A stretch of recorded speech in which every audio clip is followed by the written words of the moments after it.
السلام علیکم ورحمۃ اللہ وبرکاتہ۔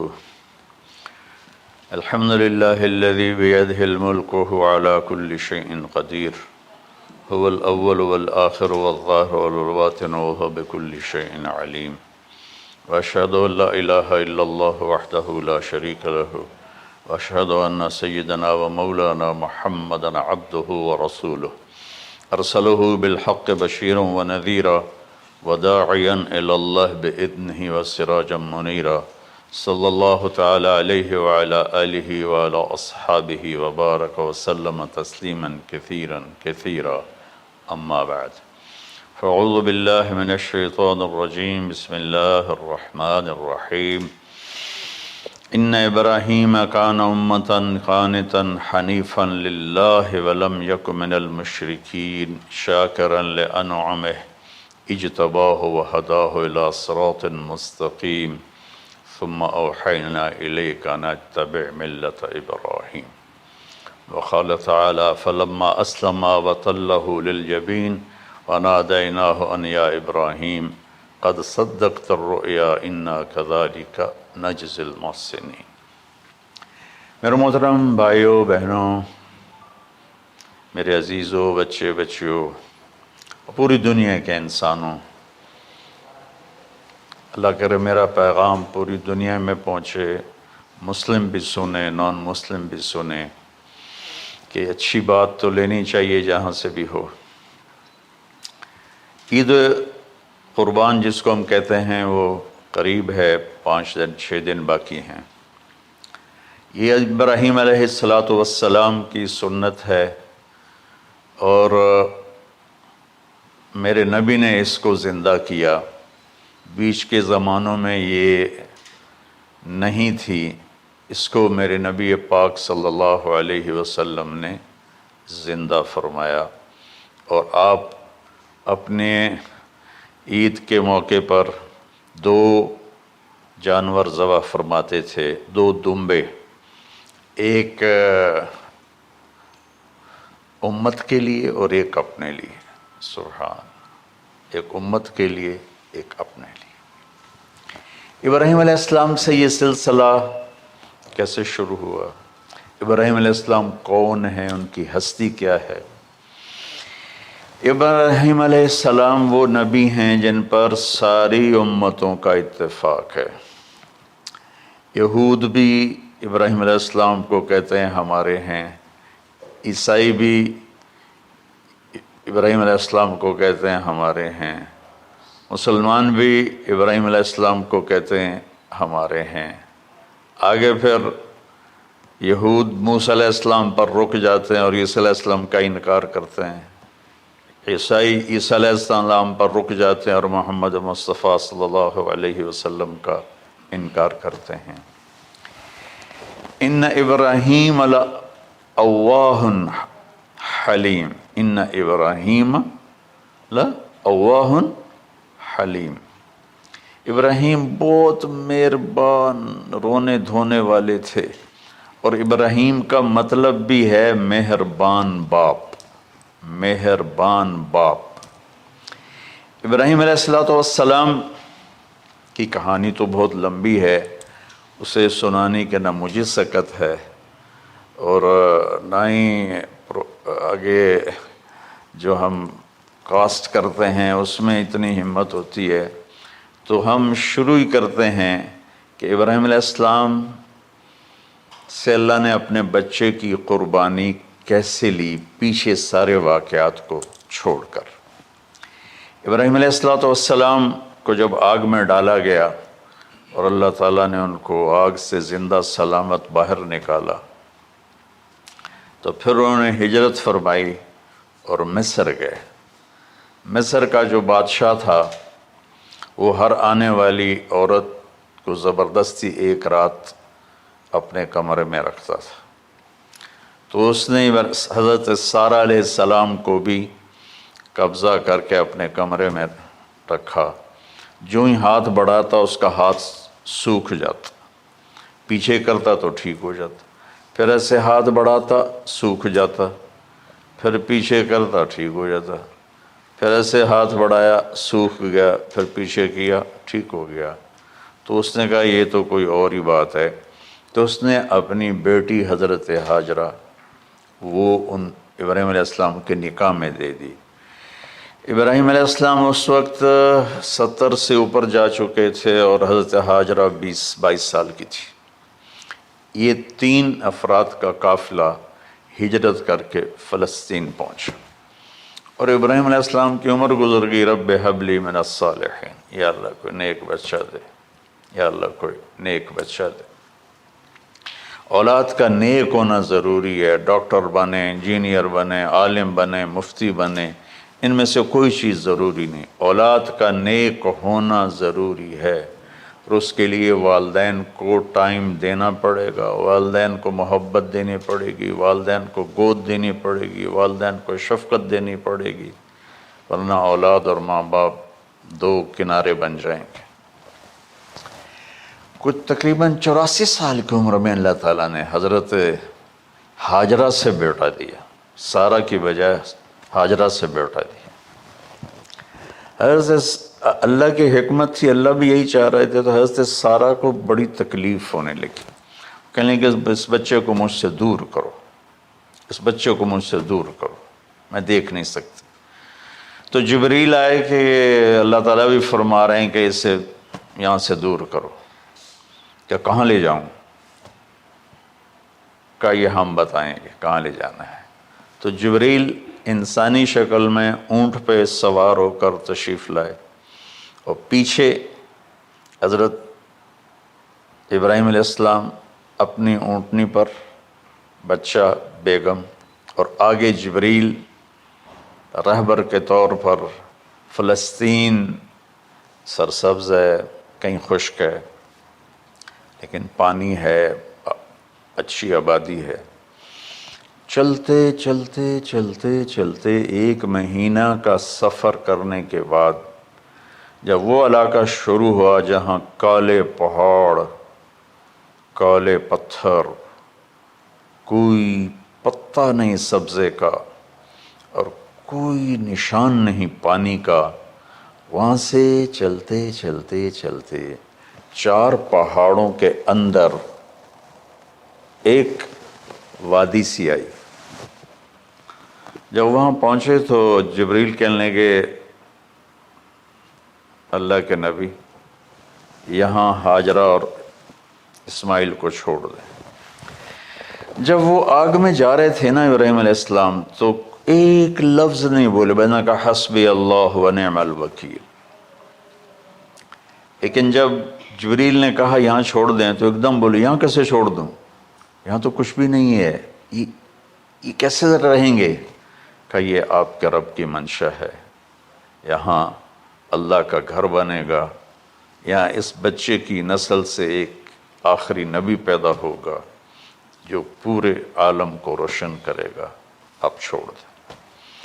تو وہ وہاں 3 دن رہے، ان کے لیے ایک چھپر سا بنایا لکڑیاں کاٹ کے، یا 2 دن رہے یا 1 دن، یہ تو کوئی تحقیق کوئی نہیں ہے، لیکن ایک چھپر سا ان کو بنا کے دیا ایسے، یعنی اس ایک اوپر وہ لکڑیوں کی چھاؤں کر دی اور نیچے ایسے بانس سے گاڑ دیے اور چل پڑے۔ تو حضرت ہاجرہ فرمانے لگی آپ کہاں جا رہے ہیں؟ اتنا بڑا امتحان تھا کہ جواب نہیں دینا، بس چپ کر کے چلو۔ انہوں نے پھر پوچھا آپ مجھے چھوڑ کے کیوں جا رہے ہیں؟ آگے سے خاموشی۔ چلتے چلتے 3 میل تک وہ اس طرح چلی۔ جب وہ کدئی پہنچیں تو اس وقت ان کو خیال آیا یہ اللہ کے نبی ہیں، کہیں ان کو اللہ نے نہ کہا۔ تو ان کا اللہ امرک، کیا آپ کو اللہ نے کہا کہ مجھے چھوڑ دیں؟ کہنے لگے ہاں، یوں کیا۔ ایک دم ایک نئی ہاجرہ نے جنم لیا، کہ اذن، یوں گردن، اذن لن یضیعنا اللہ، جاؤ پھر میرا اللہ مجھے ضائع نہیں کرے گا۔ ابراہیم علیہ السلام بوجھل دل کے ساتھ پیدل چل رہے تھے، دونوں میاں بیوی اونٹنی پہ سوار ہوئے، اور وہ اپنے بچے کو گود میں لے کر ایسے کھڑی ان کو دیکھ رہے تھے۔ یہ کوئی مہینے کے لیے نہیں جا رہے تھے، پتہ نہیں ہے کب واپس آئیں۔ اج دے وچھڑے قد ملن گے، جانے رب رحمان۔ دیکھتی رہیں۔ انہوں نے ایسے پہاڑی کے اوپر چڑھے کہ اونٹ نیچے اتری، تو پھر انہوں نے منہ موڑا اور واپس اس وادی کی طرف چلیں۔ کیا وقت تھا، صبح تھی، شام تھی۔ جو ابراہیم علیہ السلام غائب ہوئے تو ایک دم آپ نے اونٹنی کا منہ موڑا ادھر ہی اور کہا ربنا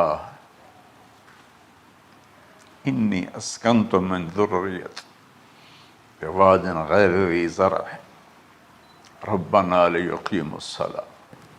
کیا درد ہے! آپ اندازہ لگاؤ، ایک آدمی کو 84 سال کی عمر میں بیٹا ملے اور پھر اسے ایسے جنگل بیابان میں چھوڑ دیا جائے، تو ان کے دل پہ کیا بیت رہی ہوگی۔ یہ اس دعا میں وہ درد ہے جو میرے بھی آنسو نکل رہے ہیں۔ ہم کو 3 دفعہ قصہ سنا چکا۔ اے اللہ، تیرے ہی کہنے پر، تو جو میرا رب ہے، یا اللہ نہیں کہا، اللہم نہیں کہا، ربنا، یا اللہ تو تو مہربان ہے، اس میں بھی کوئی تیری مہربانی ہوگی، تیری محبت ہوگی، تیری شفقت ہوگی۔ انی اسکنت من ذریتی، میں نے چھوڑ دیا اپنی اولاد کو، یا اللہ میں نے وہاں چھوڑا جہاں نہ پتا ہے، نہ دانا ہے، نہ پانی ہے، تو جان اور یہ جانے۔ اس درد بھری دعا نے عرش کو بھی ہلا دیا تھا، اور آپ نے منہ موڑا۔ اس باپ کو سوچو جو ہر قدم پہ اپنے معصوم بچے سے دور ہو رہا ہے، اور اس ماں کو سوچو جو ہر قدم پہ اپنے خامن سے دور ہو رہی ہے۔ ابراہیم کی منزل تو آگے گھر ہے، 2 بیویاں اور ہیں، ادھر تو پتھروں کے ساتھ دوستی ہے۔ جب ہاجر، میں ایک دفعہ میں ایسے سوچ میں بیٹھا، میں اتنا رویا۔ میں نے کہا جب وہ ہماری ماں ہاجرہ وہاں اکیلی بیٹھی ہوگی، اور چاروں طرف اونچے اونچے پہاڑ تھے، اور اندر بیٹھنے والے کو باہر کا پتہ نہیں، باہر والے کو اندر کا پتہ نہیں۔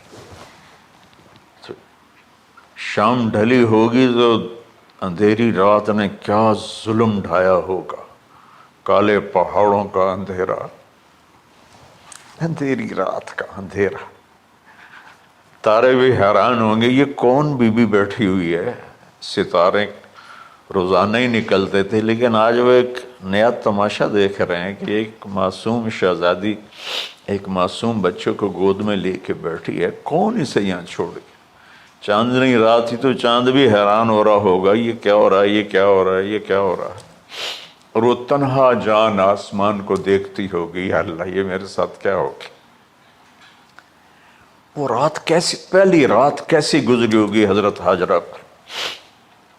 یہ ہمارے تبلیغ والے 3 دن کے لیے جاتے ہیں، بیویاں شور مچا دیتی ہیں، چھوڑ کے جاندے پہ، چھوڑ کے جاندے پہ۔ اس ہاجرہ کو سوچو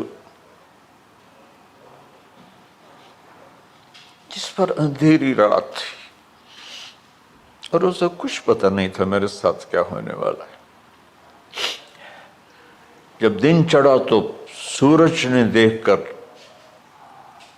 اس کی آنکھیں پھٹ گئیں کہ یہ کیا ہے۔ وہ تو کسی پہ رحم نہیں کرتا، اس کی آگ نے پتھروں کو تپایا، میری ماں ہاجرہ کے چھپر کو تپایا اور تڑپا کے رکھ دیا۔ ایک چھوٹا سی مشکیزہ تھا پانی کا، اسے گھونٹ گھونٹ پی کے ان کے منہ میں بھی ڈال رہی تھی۔ اس مشکیزے پر 3 دن گزرے، پانی ختم ہو گیا۔ ہم 92 کے حج میں پھنس گئے مزدلفہ سے پہلے تو ہماری بس میں پانی کوئی نہیں تھا. جو اس وقت ہمارا حال ہو، ہمیں پتہ تھا 2-4 گھنٹے کے بعد پانی ہے، لیکن جو اس وقت بچے بھی تھے، چیخ و پکار تھی. ہاجرہ کی چیخیں کون سن رہا تھا؟ اور ادھر اسماعیل کی دھاڑ دھاڑ شروع ہو گئی، پیاس کی وجہ سے، بھوک کی وجہ سے. بے بس ماں دیکھ رہی ہے، میں کیا کروں؟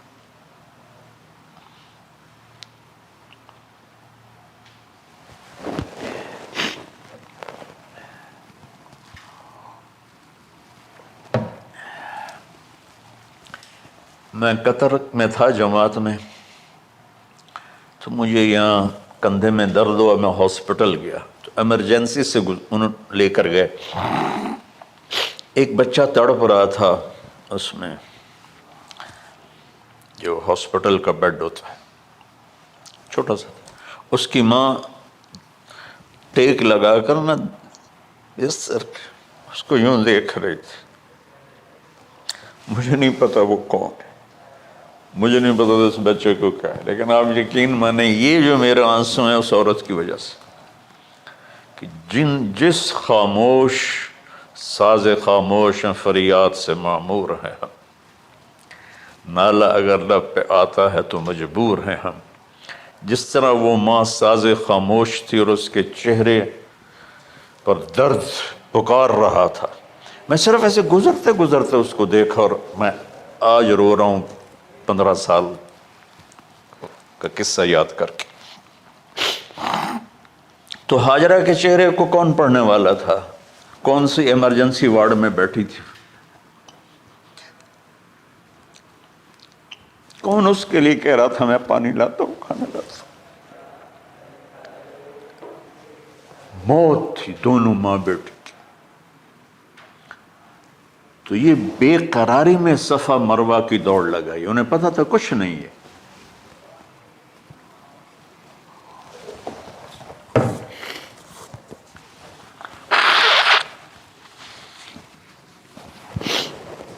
انہیں معلوم تھا کچھ نہیں ہے، لیکن وہ اس کو تڑپتے دیکھ نہیں پا رہے. وہ بھاگیں، صفا پہ چڑھی، ادھر دیکھ ادھر دیکھ،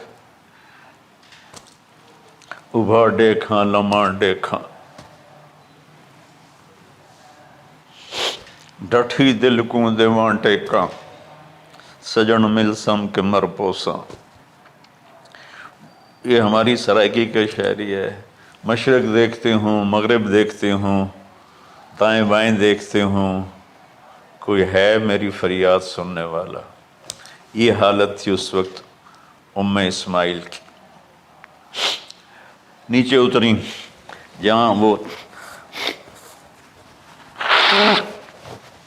ٹیوب لائٹس آتی ہیں، وہاں وہ نیچے ہو گئے اور بچہ غائب ہو گیا. تو دوڑ لگاتے. مصر کی شہزادی اور مکے کے نوکدار پتھروں کے اوپر دوڑ رہی تھی. جب بچہ نظر آیا پھر آہستہ ہو گئی، پھر مروہ پہ چڑھی، پھر صفا پہ چڑھی، پھر مروہ پہ چڑھی، پھر صفا. مجھے لگتا ہے صفا مروہ بھی رو رہے ہوں گے اس وقت، اور مکے کے پہاڑ بھی رو رہے ہوں گے. سورج بھی اس وقت رو رہا ہوگا. آخر وہ مروہ پہ تھک کے گر گئیں. یہ نہیں کہ انہوں نے 7 چکر لگانے تھے، 7ویں چکر کے بعد ان کی ہمت جواب دے گئی. وہ گر گئیں اور ان کا جینا چاہا کہ میں بچے کو اپنے سامنے مرتا دیکھوں، اس لیے وہیں گر گئیں کہ میں اتھے مر جاؤں وہ اتھے مر جاؤں. پھر ایسے حسرت بھری نظروں سے یوں دیکھا مر گیا کہ نہیں، تو وہاں ایک آدمی کھڑا تھا. پھر مردہ جسم میں پھر جان آ گئی. پھر انہوں نے اپنے آپ کو اٹھایا اور دوڑ لگائی. پہنچی تو آدمی غائب تھا اور ایڑیوں سے پانی نکل رہا تھا. اتنے چکر کیوں لگوائے، پہلے ہی نکال دیتا۔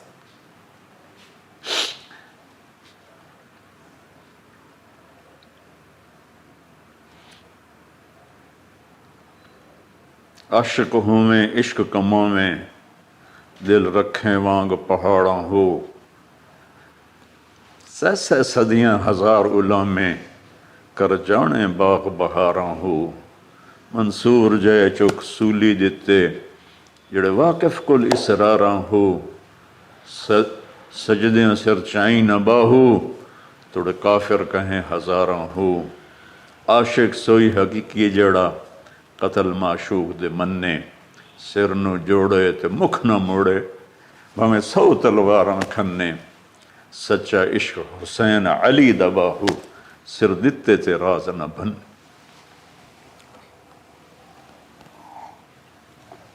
کوئی ابراہیم کا گلہ نہیں، شکوہ نہیں۔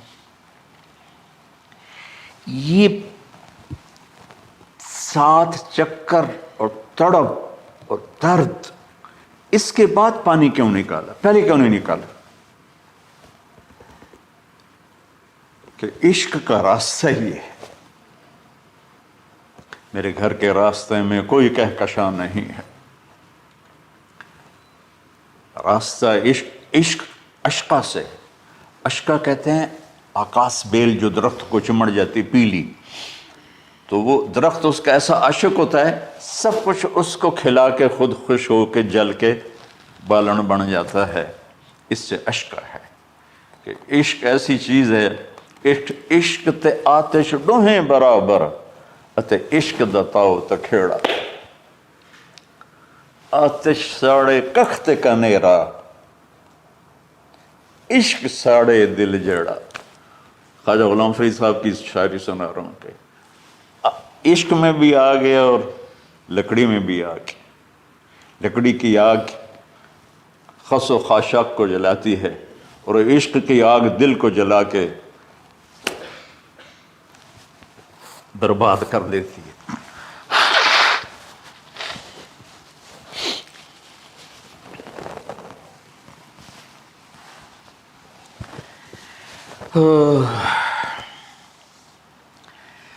یہ دنیا میرے بھائی بہنوں امتحان کی جگہ ہے، ہم اسے جنت بنانا چاہتے ہیں، ہم یہاں اپنی مرضیاں پوری کرنا چاہتے ہیں۔ اللہ کی قسم، اللہ کی قسم، اللہ کی قسم، جس نے اپنی مرضی پہ چلنا شروع کیا وہ تباہ ہو گیا، جو اللہ رسول کی غلامی کے دائرے میں آیا وہ کامیاب ہو گیا۔ دیکھا تو پانی ابل رہا ہے، ابل رہا ہے، ابل رہا ہے، فوارے مار رہا ہے۔ تو اس وقت عبرانی لینگویج تھی تو ان کا زمزم زمزم، ٹھہر جا ٹھہر جا ٹھہر جا۔ وہ نیچے زور، اللہ کو بھی یہی منظور تھا، وہ نیچے زور۔ میرے نبی نے فرمایا اگر میری ماں زمزم نہ کہتی تو پورے عرب کو یہ پانی سیراب کر دیتا۔ اور آپ حیران ہوں گے، آج کل تو بہت زیادہ ایڈوانس ہے سائنس، تو سعودی گورنمنٹ نے کہ یہ اس کا سورس کیا ہے، یہ پانی کہاں سے آ رہا ہے، طائف تک ساری زمین کو کھنگالا، کوئی اس کا پیچھے سے لنک نہیں ہے۔ کہیں چشمہ ہوتا ہے نا تو پیچھے لنک ہوتا ہے، کہیں سے پانی نکل ہوتا ہے پیچھے سے لنک ہوتا ہے۔ زمزم کا کوئی لنک نہیں۔ جو ہی موٹر چلاتے ہیں تو 8-9 جھرنے ہیں، سوراخ، وہاں سے پانی ابل ابل کے آنا شروع ہو جاتا، اور جو ہی موٹر بند کرتے ہیں تو وہ جھرنوں کا پانی بند ہو جاتا، اس میں نہ مچھر ہے، نہ اس میں کوئی کیڑا ہے، نہ کوئی مکوڑا ہے، پاک صاف پانی، زمزم زمزم۔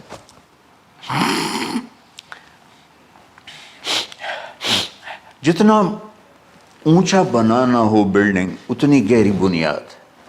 اس ماں بیٹے سے محمد مصطفیٰ نے آنا ہے تو پھر بنیاد تو گہری ہوگی نا، ایسے تو نہیں ہے نا۔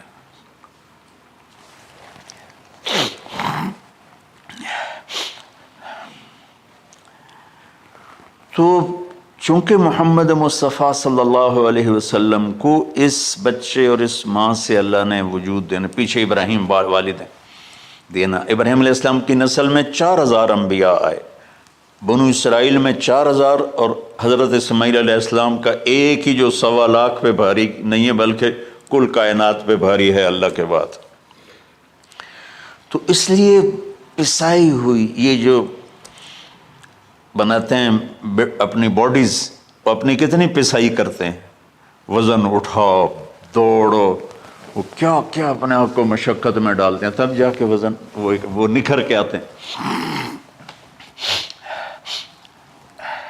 یہاں کوئی آبادی نہیں تھی، یمن سے لوگ جاتے تھے شام تجارت کے لیے،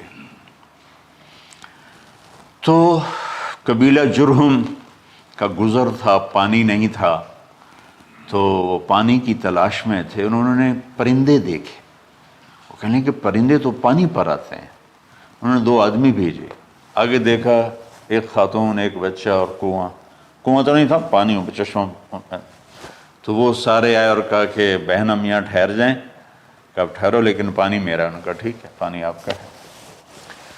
تو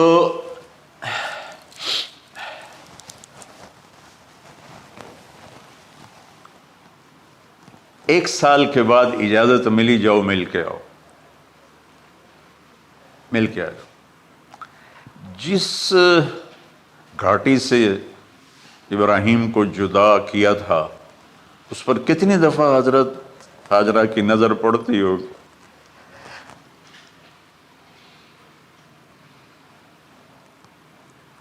اگر آپ اس کو فیل کریں تو یہ قصہ بیان ہی نہیں ہو سکتا، بس رونا ہی پڑے گا۔ اور خاص طور پر آج کے دور میں جب کوئی اللہ کو کی ماننے کے لیے تیار ہی نہیں ہے، کوئی جہنم سے ڈرنے کے لیے تیار نہیں، کوئی جنت کی طلبگار نہیں۔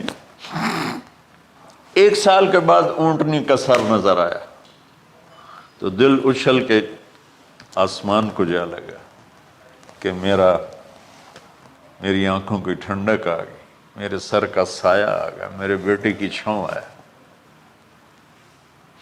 وہ اونٹنی بٹھائی،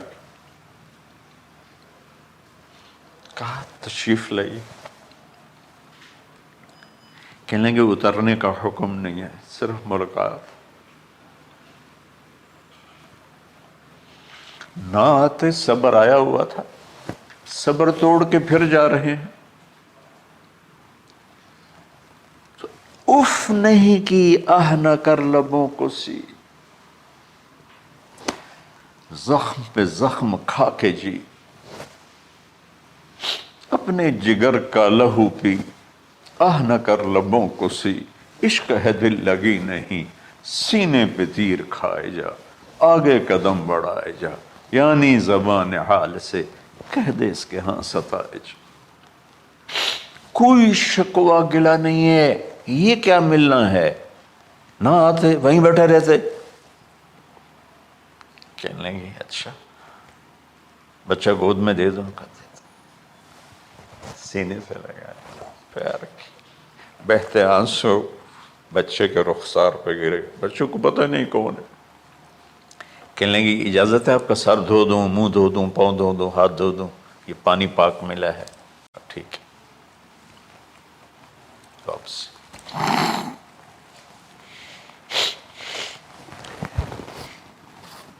فلما بلغ معه السعي، جب وہ بچہ بھاگنے دوڑنے لگا، دل میں اتر گیا، نظروں کو بھا گیا، تو خواب آنے شروع ہوئے، قیمتی چیز قربان کرو، پتہ نہیں کتنی بکریاں قربان کر دیں، پھر خواب آیا قیمتی چیز قربان کرو، پھر گائے قربان کر دیں، عدد مجھے یاد نہیں ہے، پھر خواب آیا قیمتی چیز قربان کرو، اونٹ قربان کر دیے، پھر خواب آیا قیمتی چیز قربان کرو، تو پھر خیال آیا کہ یہ اسماعیل کی طرف اشارہ ہے۔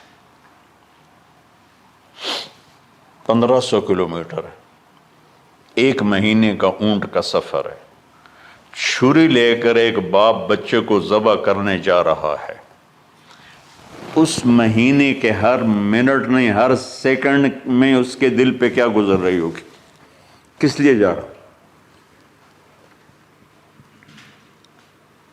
ساری دنیا پھرتے ہیں، جب گھر واپس آنے کا ہوتا ہے تو خوش ہو رہے ہوتے ہیں کہ پاکستان جا رہے ہیں، پاکستان جا رہے ہیں۔ کتنی دفعہ اللہ نے دنیا پھرائی یہ، اور اس باپ کی عمر اب 92 سال ہو چکی، 92 سال مولانا صاحب، اس کی اونٹنی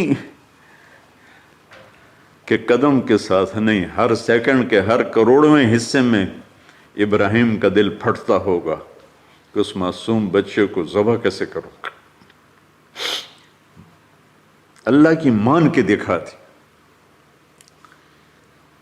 اللہ نے تو ہمیں دین ہی آسان دیا ہے، ہم سے تو نہیں بچوں کی قربانی مانگی۔ ابو بکر صدیق رضی اللہ تعالیٰ عنہ نے فرمایا تھا، یا رسول اللہ، ایک آیت ہے جس کا مفہوم یہی ہے، اگر اللہ ہمیں کہتا نا بچے قربان کرو، ہم بھی چھریاں چلا دیتے۔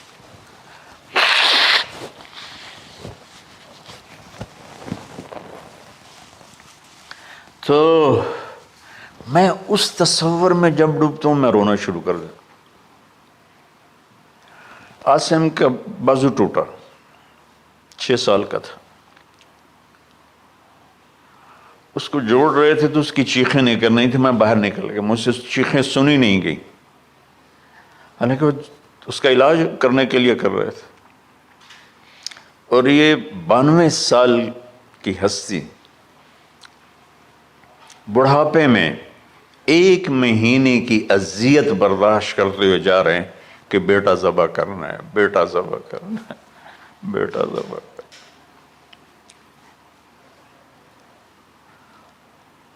تو وہاں پہنچے تو اب اسماعیل نے جانا ہے کہ یہ ہیں میرے ابا۔ وہ کیسے لپٹے ہوں گے، کیسے چوما ہوگا، کیسے پیار کیا ہوگا، یا بیوی کا آپس میں۔ مجھے نہیں پتا کہ کتنے عرصے بعد انہوں نے ایک قدم اٹھایا، لیکن کہا کہ بچوں کو تیار کرو، میں اس کو سیر کرانے لے جا رہا ہوں۔ بڑی خوش ہوئی، ماں بھی بچہ بھی اچھل رہا ہے،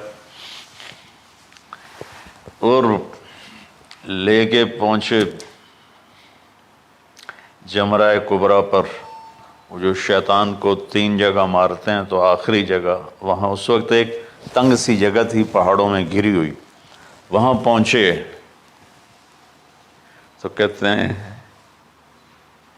یا بنی انی، کوئی شک شبہ والی بات نہیں ہے، ارا فی المنام انی اذبحک، میں نے تمہیں ذبح کرنا ہی ہے، انی میں نے تمہیں ذبح کرنا ہے، فانظر ماذا تری، تیری رائے کیا ہے؟ قربان جاؤں اس ماں پہ جس نے 7-8 سال کے بچوں کو کیا ترتیب، کیا تربیت دی۔ یا ابت افعل ما تؤمر، یعنی یا ابت افعل، بیچ میں کوئی حرف نہیں، کوئی عطف نہیں، یا ابت افعل بما تؤمر ستجدنی انشاء اللہ من الصابرین۔ اس عمر میں اپنی قربانی کو اللہ کے ساتھ جوڑا، ابا کرو آپ۔ یہ جب ماں اپنے بچے کو فوکس کر، آج کی مائیں، میں گلہ کرتا ہوں آپ کے والدین سے، میں گلہ کرتا ہوں، انہوں نے اپنی اولاد کو فوکس نہیں کیا، یہ اپنے دھندوں میں اتنا پھنسے ہوئے ہیں، اپنے کاموں میں، اس بدبخت یہ کیا فون ہے، کیا کہتے ہیں اس کو، اسمارٹ فون، سیمسنگ موبائل، اس میں اتنا گم ہو گئے ہیں کہ بچے اگنور ہو گئے ہیں۔ 3 سال کا بچہ اسکول جا رہا ہے، اسے ماں کی گود چاہیے، اسے اسکول بھیج رہے ہیں، وہ وہاں، میرے بچے کو ڈسلیکسیا تھا، اس کو عاصم کو، اس کو پڑھنا نہیں آتا تھا، ایک بیماری ہے، تو اس کی ٹیچریں مار مار مار اس کا حشر کر دیتی، میرا بچہ برباد کر دیا انہوں نے۔ وہ 6 سال کی عمر میں ڈپریشن کا شکار ہو۔ میں ماؤں سے کہتا ہوں بچوں کو ٹائم دو، تمہارا سرمایہ تمہاری اولاد ہے، اور اولاد ڈگری سے عزت نہیں ملتی، اولاد تمہاری نیک ہوگی تو وہ بلند بخت ہوں گی، عزت پائیں گی۔ پاکستان کو پڑھے لکھوں نے لوٹا ہے، ان پڑھوں نے نہیں لوٹا۔ ابا جی، بابا جی، آپ کریں نا، دیر کیوں کر رہے ہیں؟ ستجدنی انشاءاللہ من الصابرین، آپ دیکھیں گے میں آپ کی آزمائش پہ پورا اتروں گا اور اللہ کی آزمائش پر بھی پورا اتروں گا۔ پھر معصوم ذہن ادھر چلا گیا ماں کی طرف، کہنے لگے ہاں یہ بات تو ہے کہ میری ماں کو بڑی تکلیف ہوگی، تو اس لیے نا اپنا کرتا اتارا، کہا بابا جی یہ کرتا آپ میری ماں کو دے دیں، وہ جب مجھے یاد کرے گی میرا کرتا دیکھ لے، اور آپ نے مجھے یہیں دفن کرنا ہے، ادھر نہیں لے جانا، اور آپ بھی احتیاط کریں، مجھے الٹا الٹائیں، تَلَّهُ لِلْجَبِينِ، میرا سر زمین پہ لگائیں، گردن نہیں، تاکہ آپ کو تکلیف نہ ہو مجھے دیکھ کر۔ اب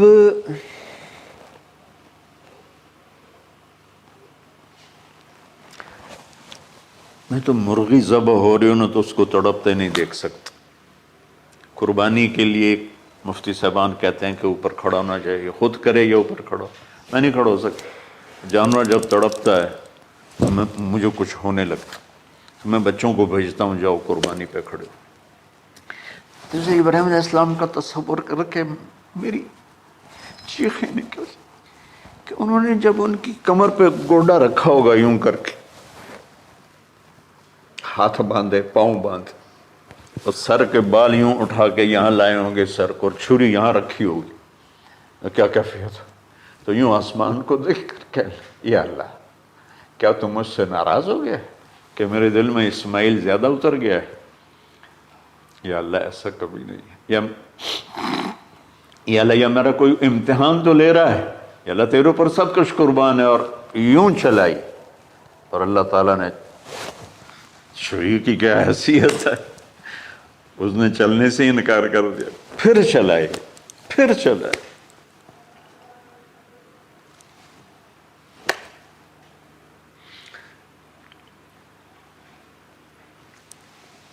بعضی کتابوں میں ہے تو صحیح، لیکن روایت کی کتنی حیثیت ہے وہ تو مجھے نہیں پتا، لیکن چونکہ یہ ایک تاریخی چیز ہے کہی جا سکتی ہے۔ کہتے ہیں پھر گئے اور چھری کو تیز کیا پتھر پر، تیز کر کے جب آئن اور بال پکڑے، آسمان کے فرشتے 2 دفعہ روئے ہیں انسانی تاریخ میں، آسمان کے فرشتے 2 دفعہ روئے ہیں انسانی تاریخ میں۔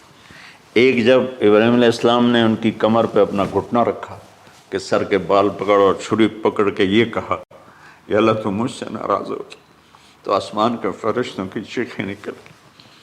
اور ایک جب اللہ کے نبی کو طائف میں پتھر پڑے کہ اللہ من یشکو الیک ضعف قوتی، تو آسمان کے فرشتوں کی چیخیں نکل گئی جب ہمارے نبی کو طائف والوں نے مارا اس پر۔ یہ 2 دفعہ آسمان کے سب فرشتے روئے۔ تو پھر اللہ نے کہا بس، نادیناہ ان یا ابراہیم قد صدقت الرؤیا انا کذلک نجزی المحسنین، ابراہیم تو پاس ہو گیا ہے، چھری چل گئی، اور آنکھوں پر تو پٹی تھی، چھری چل گئی، پٹی کھولی تو سامنے کبش تھا، تنبا اور اسماعیل اور جبریل کھڑے ہوئے تھے۔ اس جانور کی قربانی ایک علامت ہے، اس قربانی سے ایک پیغام ہے کہ اپنے غلط جذبات کو اللہ پر قربان کر دو۔ ہم سے اللہ نہیں کہہ رہا بچے قربان کرو، ہم سے کہہ رہا غلط جذبات قربان کرو۔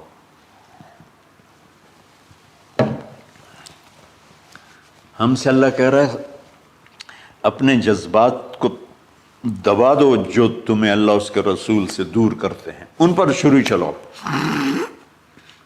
جو اللہ اس کا محبوب کہتا ہے ان کو کرنے کے لیے بھی اپنے جذبات پہ چھری چلاؤ۔ سچ بولنے کے لیے چھری چلانی ہے تو چلاؤ اپنے جذبوں پر، اب اس کو پھیلا دو۔ ساری شریعت میں اللہ نے جو احل حلالا، جو اس نے کہا ہے یہ کرنا ہے اس کے لیے اپنے جذبات قربان کر دو. وحرم حراما، اور جو کہتا ہے نہیں کرنا اس کو چھوڑنے کے لیے اپنے جذبات قربان کر دو. تو یہ ہے قربانی کی اصل حقیقت. جانور دمبے ذبح کرنا تو اس کی ایک علامت ہے، اس کی ایک علامت ہے کہ ہم میرے نبی نے حج پر 63 اونٹ ذبح کی، اپنے ہاتھ سے ذبح کی، باقی 37 حضرت علی رضی اللہ تعالیٰ علیہ السلام نے ذبح کیے. تو بھائیو، قربانی کی اصل یہ ہے کہ ہم اللہ اس کے رسول پر اپنے جذبوں کو قربان کر رہے ہیں، اپنے جذبوں کو قربان کر رہے ہیں. مولانا ابوالکلام آزاد رحمۃ اللہ علیہ کا میں مضمون پڑھ رہا تھا اسی قربانی پر، تو انہوں نے فرمایا، انہوں نے لکھا، وہ خطابت اور قلم کے تو بادشاہ تھے، واقعی وہ ابوالکلام تھے. انہوں نے لکھا کہ اللہ نے چھری کے لیے چلنا طے کیا ہوا تھا، اللہ نے چھری کے لیے چلنا طے کیا ہوا تھا. جب اسماعیل کو لٹایا گیا تو اسماعیل کو کھینچ لیا، چھری کو روک دیا. جب میرے نبی کے والد کو حضرت عبد المطلب جب زمزم کا کنواں کھود رہے تھے تو باپ بیٹا تھے، حارث اور عبد المطلب، تو تھک کر کے ایک دن کہنے لگے یا اللہ اگر تو مجھے 10 بیٹے دے گا نا تو میں ایک تیرے نام پہ قربان کروں گا. اللہ نے 15 دے دیے. جب وہ سارے جوان ہو گئے تو ان کو اکٹھا کیا، بچوں میں نے تو منت مانی تھی. تو انہوں نے کہا ابا جان آپ جس پہ ہاتھ رکھیں گے ہم تیار ہیں. کیا اطاعت ہے. تو کہنے لگے نہیں میں قرعہ ڈالوں گا، جو اس زمانے کا طریقہ تھا وہ تیروں کے ساتھ. تو حضرت عبداللہ کا قرعہ نکل آیا. حضرت عبداللہ سب سے زیادہ محبوب، تو انہوں نے ہاتھ پکڑا، چھرا اٹھایا. عمر بن عاص رضی اللہ عنہ کے والد عاص بن وائل ایک بہت بڑا کام کر گیا، وہ سامنے آ کے کھڑا ہو گیا. کہنے لگا یہ کام نہیں ہوگا. انہوں نے کہا یہ سردار کا بول ہے. کہا آگے بھی سردار کھڑا ہوا ہے، میں یہ ظلم نہیں ہونے دوں گا. سارے مکے والے اس کے ساتھ ہو گئے، عبد المطلب اکیلے رہ گئے. انہوں نے کہا وہ جو ہے نا قطبہ کاہنہ نجران میں، وہ جو فیصلہ کرے گی یا عصفان میں وہ مانوں گا. کہا چلو. تو عصفان یا نجران گئے قریش مکہ کے سردار. تو اس کاہنہ عورت، جیسے آج اس زمانے کی جج ہوتی تھی، مرد بھی عورت میں، اس نے کہا کہ تم لوگ قتل کا معاوضہ کیا لیتے ہو؟ کہ 10 اونٹ. کہ اچھا ایسا کرو، ایک تیر پہ لکھو عبداللہ اور ایک پہ لکھو 10 اونٹ اور قرعہ ڈالو. اگر اونٹوں کا قرعہ نکل آئے تو جتنے اونٹ لکھے ہیں وہ ذبح کر کے عبداللہ کو چھوڑ دو، اور اگر عبداللہ کا نام نکلے تو ہر دفعہ 10 اونٹ بڑھا دو. تو وہ سارے بڑے خوش ہو گئے. تو عبد المطلب نے احتیاطاً 100 اونٹ پہلے کھڑے کر لیے صفا کے ساتھ، اور حرم شریف میں اکٹھے ہو گئے. اور وہ جو تیروں سے کرتے تھے تو الانصاب غالباً اس کو کہتے ہیں، ایسا ہی ہے نا. ہاں. تو وہ 10 اونٹ عبداللہ، اس نے جو کوڑا اندازے میں والے نے جو پھینکا تو نکلا عبداللہ. تو وہ 10 اونٹ اس نے پہلے الگ کھڑے کیے تھے تو 20 کر دیے. پھر قرعہ ڈالا تو عبداللہ، پھر 10 اور کر کے 30 کر دیے. پھر قرعہ ڈالا تو عبداللہ، پھر 10 اور کی تو 40 ہو گئے. پھر قرعہ ڈالا تو عبداللہ تو 50 ہو گئے. پھر قرعہ ڈالا تو عبداللہ تو 60 ہو گئے. مکے والوں کی آنکھیں پھٹنے لگی، پسینے آنے لگے. پھر قرعہ ڈالا عبداللہ تو 70 ہو گئے، 80 ہو گئے. 90 جب ہوئے تو سب کی آنکھیں باہر نکل آئیں کہ اب پیچھے تو اونٹ ہی ختم ہو گئے.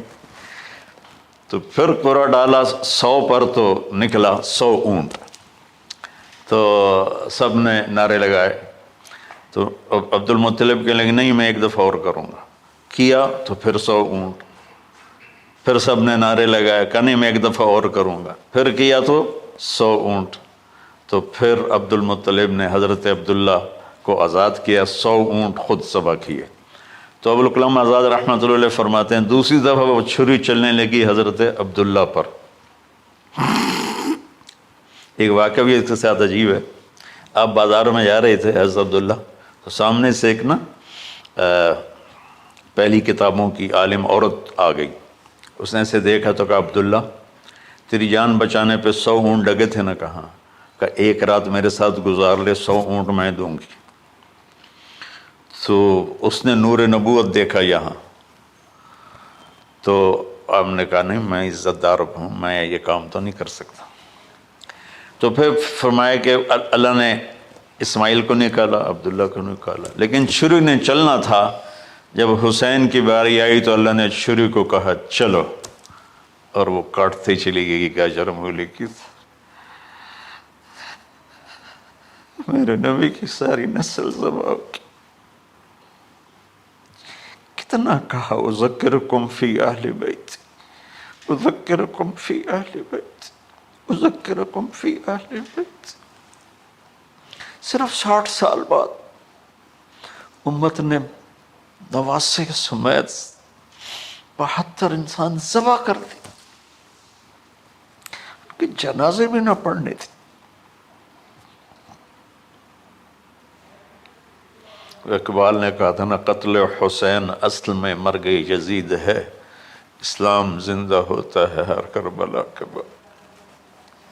اللہ سے محبت کرو، اللہ کے نبی سے محبت کرو، اللہ کے نبی کے گھرانے سے محبت کرو، اللہ کے نبی کے صحابہ سے محبت کرو، اللہ کے نیک بندوں سے محبت کرو۔